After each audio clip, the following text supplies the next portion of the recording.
마태복음 24장 1절부터 8절에 있는 말씀을 봅니다. 1절부터 8절 시작. 예수께서 성전에서 나와서 가실 때에 제자들이 성전 건물들을 가리켜 보이려고 나오니 대답하여 이르시되 너희가 이 모든 것을 보지 못하느냐. 내가 진실로 너희에게 이르노니 돌 하나도 돌 위에 남지 않고 다 무너뜨려지리라. 예수께서 감람산 위에 앉으셨을 때에 제자들이 조용히 와서 이르되 우리에게 이르소서 어느 때에 이런 일이 있겠사오며 또 주의 임하심과 세상 끝에는 무슨 징조가 있사오리이까. 예수께서 대답하여 이르시되 너희가 사람의 미혹을 받지 않도록 주의하라. 많은 사람이 내 이름으로 와서 이르되 나는 그리스도라 하여 많은 사람을 미혹하리라. 난리와 난리 소문을 듣겠으나 너희는 삼가 두려워하지 말라. 이런 일이 있어야 하되 아직 끝은 아니니라. 민족이 민족을 나라가 나라를 대적하여 일어나겠고 곳곳에 기근과 지진이 있으리니 이 모든 것은 재난의 시작이니라. 아멘. 예수님께서 예루살렘 성에 입성하셔서 여러 얘기를 많이 하시죠. 특별히 위선적인 그 신앙생활을 하고 있는 바리새인들, 사두개인들, 서기관들을 지칭해서 그들을 가리키면서 예수님께서 말씀을 하시는데 겉과 속이 다른 위선자들이다 라고 얘기를 하십니다. 그리고 난 다음에 예수님께서 이 예루살렘 도성 안에서 그런 행태를 하고 있는 모든 짓들을 하기 때문에 그대로 두지 않겠다라고 하는 것. 서기관이나 바리새인들과 사두개인들은 종교인들이에요. 어디에 있겠어요? 성전 안에 있는 거죠. 예루살렘 성전 중심으로 사는 사람들이에요. 사실 우리가 어떤 건물이든지 그 안에 건물 자체가 인격을 나타내는 거 아니에요. 그렇지 않습니까? 이 드림 예배당이 이 건물 자체가 무슨 인격적인 것을 나타내는 거 아니잖아요. 사람이 중요한 거예요. 이곳에 거하는 사람이 중요한 겁니다. 그래서 어떤 사람이 거하느냐는 거 굉장히 중요한 거예요. 이곳에 모인 사람들이 좀 좋지 못한 사람들, 위선적인 사람들이 모이면 이 성전 그렇게 이 예배당이 좋은 평을 내지 않는 거예요. 그래서 예수님께서 바리새인들, 사두개인들을 이 앞에 보면 보세요. 23장에 화했을진저, 화했다. 왜? 위선적이다 그 말이에요. 그런 성전을, 그런 그 성전 안에 있는 그런 이 모든 사람들 때문에 예루살렘 성전을 그대로 두시지 않겠다라고 하는 거예요. 근데 일반적으로 보편적인 사람들이 예루살렘 성전을 그 두고 있는 자기들 마음속에 생각하고 있는 건 뭐예요? 그 성전 안에 하나님이 계시고 또 예루살렘이라고 하는 도성이 어떤 도성이에요? 수도예요, 수도. 예. 우리나라는 서울이 수도죠. 중심지잖아요. 이스라엘 백성들의 중심은 어디예요? 예루살렘이에요. 수도란 말이에요. 거기에 뭐냐? 하나님도 왕이시지만은 사람들이 이제 통치자가 거기에 총독이 거기에 있는 거예요. 빌라도 총독 관저가 어디 있어요? 예루살렘 성전 바로 앞에 있었단 말이에요. 그러니까 거기에 이제 중심에 누가 왕이 이제 제대로 통치를 해야 될 텐데, 자 예수님의 제자들의 이 생각은 어땠어요? 그 예루살렘 성전 안에 예수님이 입성하시면 예수님이 이제 왕으로 통치하실 것이다. 그래서 그들의 관심은 뭐예요? 성전에 대한 관심은 예수님이 이곳에 이제 들어가시고 그 성전 안에 거하시면 이제 이스라엘의 왕이시다. 사람이 왕으로 통치할 줄 알았다고요. 그런데 예수님의 관점은 뭐예요? 그 성전 안에 들어있는 사람들이 형편없는 짓 때문에 예수님은 그 성전을 완전히 회파해버리겠다. 싹 없애버리겠다는 거예요. 그 성전을. 자, 한번 보세요. 여기 보면 37절에 한번 보시면은, 자, 37절, 23장 37절에 봅니다. 예루살렘아 예루살렘아 선지자들을 죽이고 내게 파송된 자들을 돌로 치는 자여 암탉이 그 새끼를 날개 아래 모음같이 내가 내 자녀를 모으리 하니리 몇 번이더냐. 그러나 너희가 원하지 아니하였도다. 보라 너희 집이 황폐하여 버린 바 되리라.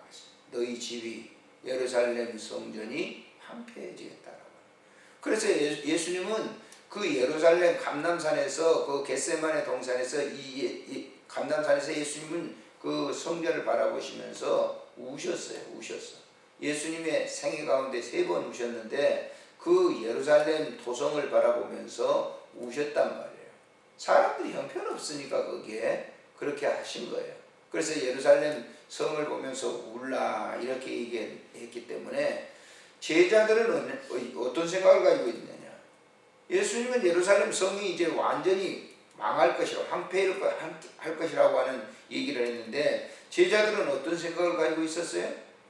제자들은 예루살렘 성이 이제 왕으로서 예수님이 통치하게 되면 자기들은 그 왕이니까 예수님이 왕이니까 자기들은 뭐 하겠어요? 대신 정도 되겠죠? 우리나라 말 본다고 하면 장관들 정도는 자기들이 아마 될 거다라고 하는 그런 생각을 가지고 있었단 말이에요. 그런데 예수님께서 이 예루살렘 성을 황폐하게 하겠다. 예루살렘 성을 돌 하나 남지 않겠다. 이렇게 얘기하니까 1절에 이렇게 얘기한 거예요. 자, 보세요. 1절에. 자, 예수께서 성전에 나와서 가실 때에 제자들이 성전 건물들을 가리켜 보이려고 나오니.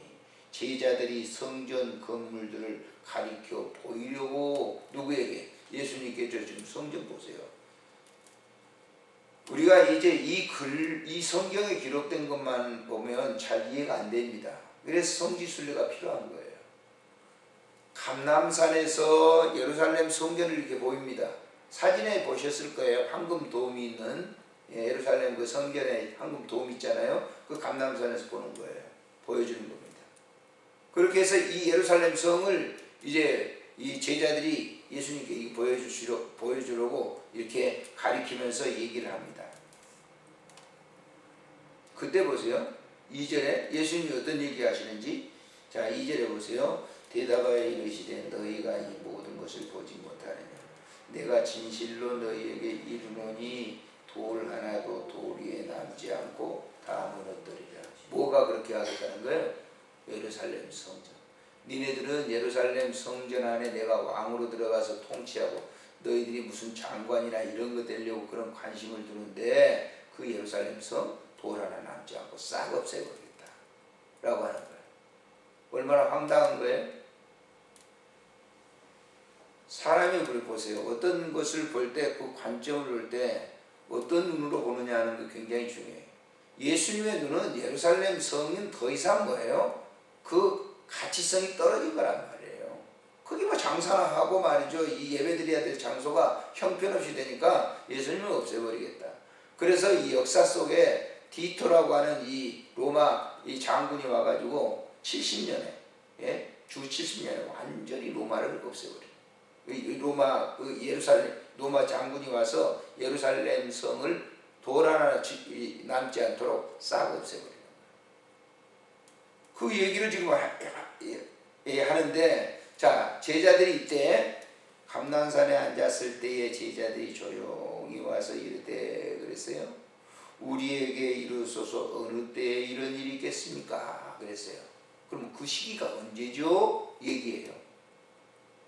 근데 이 예수님께서 4절 이하에 쭉 보게 되면 뭘 얘기하시느냐면 재림에 대해서 얘기합니다. 재림에 대해서. 재림의 때에 이런 때가 오게 될 것이다 라고 하는 거예요. 그래서 쭉 보세요. 보시면 이 재림의 때 큰 환란이 있을 것이고 쭉 얘기해요. 내 재림의 때가 되면 거짓 선지자들이 많이 나타날 텐데 절대 믿지 말아라. 그리고 이 29절 이하에 보면 내가 올 텐데 인자가 이제 올 텐데 그 얘기를 쭉 무화과나무 비유를 배우라. 그리고 그때가 되면 사람이 밭에 있을 때 한 사람 데려가고 40절에 41절에 두 여자가 맷돌질하고 있을 때 한 사람은 데려가고 그래서 너희들이 뭐하라? 42절에 깨어있어라. 자, 이 얘기가 무슨 얘기겠어요? 영적으로 한번 생각해 보세요. 우리 몸은 하나님의 성전이라고 그랬습니다. 자, 우리 이 몸이 하나님을 영화롭게 하지 아니하고 날마다 더러운 것에 사용된다고 하면 하나님의 관심은 떠나는 거예요. 이가봇이. 예. 그런 곳에 주님은 임하지 않는다라고 하는 거예요. 육신의 생각으로 가득 찬 제자들, 너희들 그런 생각하는 그런 너희들의 몸은 무너질 것이다라고 하는 거예요. 그 너희 안에 뭘 가지라는 거예요? 주님의 말씀을 가지라. 나는 온다라고 하는 거예요. 관리 잘해라라고 하는 거예요. 그래서 우리의 몸, 이 성전 관리라고 하는 것은 하나님의 말씀이 신비에 새겨질 때에 온전한 성전이 되는 거예요. 우리 몸뚱아리가. 그래서 위선이 돼서는 안 돼요. 속과 겉이 달라서는 안 돼요. 겉과 속이 다르면 안 된단 말이에요.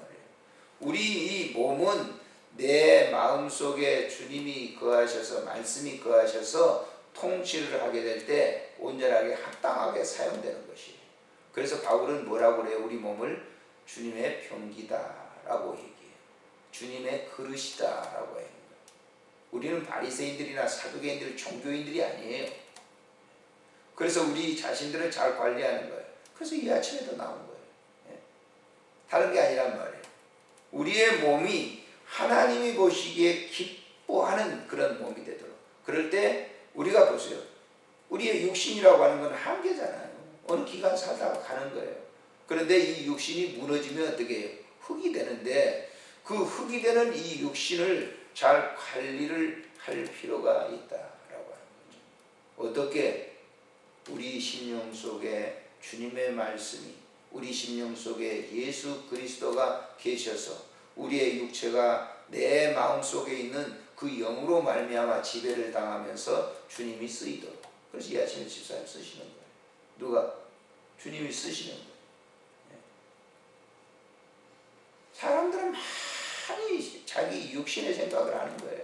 다 가만히 보면 다 신앙생활 하는 사람들 보면은 다 자기 육신의 생각을 썩어 문드러질 이 육신을 생각해서 거기에서 온갖 장사도 하고 별짓들을 다 하죠. 그러면서 하나님 앞에서 내가 이 정도면 괜찮죠 라고 하는 거예요. 그러지 마세요. 우리는 하나님 앞에서 이 정도 아니에요. 항상 하나님께 우리의 삶을 뭐예요? 주님 쓰세요. 주님이 나를 쓰시지 않으면 언제나 나는 부패됩니다 라고 하는 거예요. 그래서 항상 우리가 경건 생활을 해야 되는 것이 우리의 삶의 자세다라고 하는 것을 이 마태복음 24장에서 가르쳐주고 있습니다. 성경을 바로 보셔야 되는 거예요. 그래서 그냥 문자적으로만 쭉 이렇게 읽어버리면 의미가 없잖아요. 그러니까 이게 설명을 들어보세요. 이 설명을 이렇게 듣고 나니까 어때요? 비로소 우리 몸 관리라고 하는 것이 이 몸 관리라고 하는 것이 굉장히 중요한 거예요. 건물이 중요한 게 아니라 건물 안에 들어있는 주인이 중요하듯이 주인이 누구냐에 따라서 그 건물은 완전히 달라질 수 있다고 하는 것을 우리에게 가르쳐주고 있는 것이죠. 기도하겠습니다. 좋으신 하나님 아버지, 은혜를 참으로 감사를 드립니다. 오늘 이 새벽에도 우리를 부르시고 은혜 받게 해주시고 또 우리 자신들을 잘 관리하도록 은총을 베풀어 주시오니 감사함을 드립니다. 예루살렘 성전을 바라보면서 제자들의 관점과 예수님의 보는 관점은 완전히 달랐습니다. 하나님 아버지, 우리는 주님이 보는 관점으로 무엇을 보든지 보게 하시고 항상 내 자신을 살펴볼 수 있도록 은총 베풀어